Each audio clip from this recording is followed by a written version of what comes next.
بسم اللہ الرحمن الرحیم۔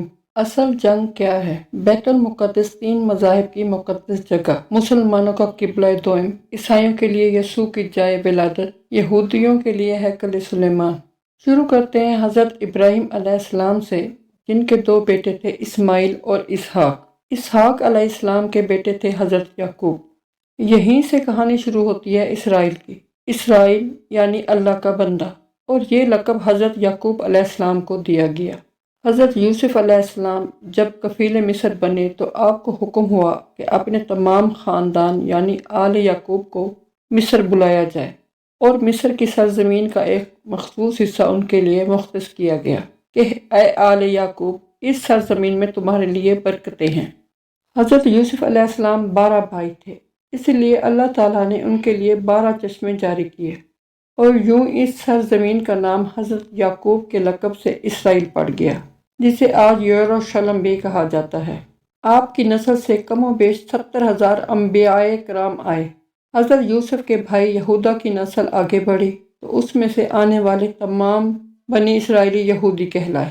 وقت گزرتا گیا اور حضرت موسیٰ علیہ السلام کا دور آیا۔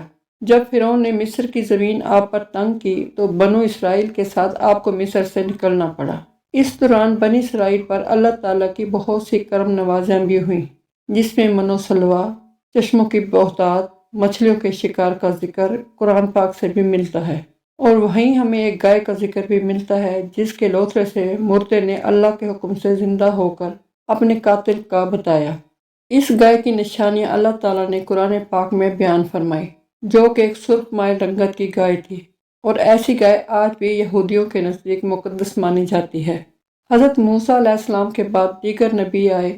اس دوران میں حضرت موسیٰ علیہ السلام اور ان کے دور کی کچھ باقیات، تورات، من و سلویٰ کا کچھ حصہ بنی اسرائیل نے ایک صندوق میں محفوظ کر لیا۔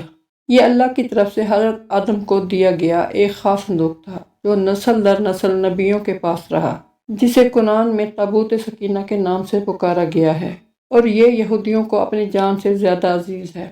حضرت داؤد نے جب جالوت کو ہرا کر اس سے تابوت سکینہ حاصل کیا تو یوں بنی اسرائیل نے انہیں نبی تسلیم کر لیا، اور حضرت داؤد علیہ السلام نے اس صندوق کی حفاظت کے لیے ایک ہیکل تعمیر کروانا شروع کیا، جو کہ ان کی زندگی میں مکمل نہ ہو سکا۔ ان کے بیٹے حضرت سلیمان علیہ السلام نے جنوں کی مدد سے اس کو مکمل کروایا، اور اسی دوران میں آپ کی بھی وفات ہو گئی۔ اسی وجہ سے اسے ہیکل سلیمانی کہا جاتا ہے۔ بعد ازاں بابل کے بادشاہ بختنصر نے اسرائیل پر حملہ کیا اور ہیکل سلیمانی کو بھی گرا دیا، اور تابوت سکینہ بھی اپنے ساتھ لے گیا۔ سیپرس دی گریٹ نے دوبارہ یہ شہر حاصل کیا، یہودیوں کو دوبارہ یہاں آباد کیا، اور تابوت سکینہ کو بھی واپس لایا گیا۔ ہیکل سلیمانی ایک دفعہ پھر تعمیر کیا گیا۔ پھر وقت گزرا اور حضرت عیسیٰ علیہ السلام کی آمد ہوئی، جنہیں نعوذ باللہ یہودیوں نے دجال، ناجائز اور کیا کیا لقب دیے۔ یہاں سے یہودیوں میں سے دو الگ قومیں ہو گئیں، ایک یہودی اور دوسرے عیسائی۔ یہودیوں نے سازش کر کے حضرت عیسیٰ علیہ السلام کو صلیب پر چڑھانا چاہا، اور اللہ تعالیٰ نے انہیں اپنے پاس اٹھا لیا۔ اس کے بعد یہودیوں اور عیسائیوں میں کئی چھوٹی موٹی جنگیں ہوئیں۔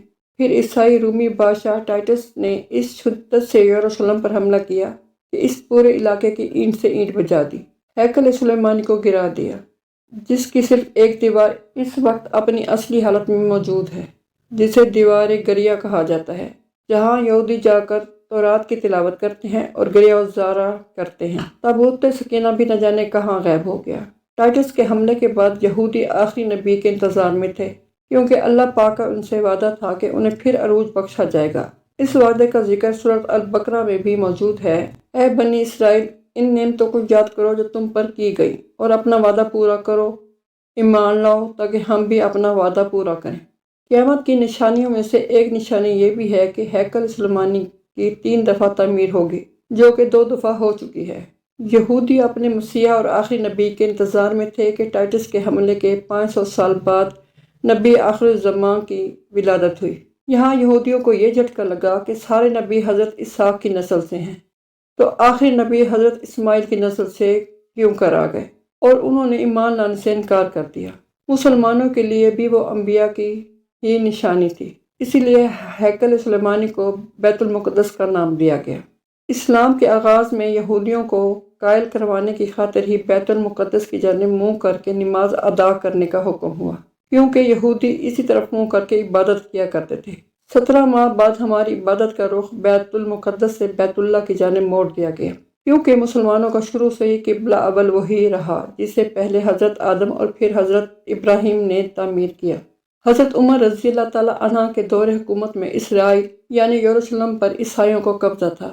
بیت المقدس کے ہی احاطے میں انہوں نے گرجا گھر تعمیر کیا ہوا تھا، اور عین تابوت سکینہ والی جگہ وہ گند پھینکا کرتے تھے۔ یہودیوں کی نفرت میں یروشلم کی فتح کے وقت حضرت عمر وہاں گئے تو عیسائیوں پر برہم ہوئے، وہاں صفائی کروا کے مسجد تعمیر کروائی، اور قرآن میں موجود معراج والے واقعے کی نسبت سے اس مسجد کو اقصیٰ کا نام دیا گیا۔ یہودیوں کی دیوار گریا بھی اسی احاطے میں موجود تھی، تو زائرین کی حیثیت سے انہیں بھی وہاں آنے کی اجازت دے دی گئی۔ خلافت عباسیہ تک یروشلم ایک مسلم شہر رہا۔ اس کے بعد عیسائیوں نے دوبارہ یروشلم پر حملہ کر کے اس پر قبضہ کر لیا۔ صلاح الدین ایوبی نے عیسائیوں کے خلاف 50 سے زائد جنگیں کر کے بیت المقدس دوبارہ حاصل کیا، اور پھر 700 سالوں تک یہ خلافت عثمانیہ کے زیر سلطنت رہا۔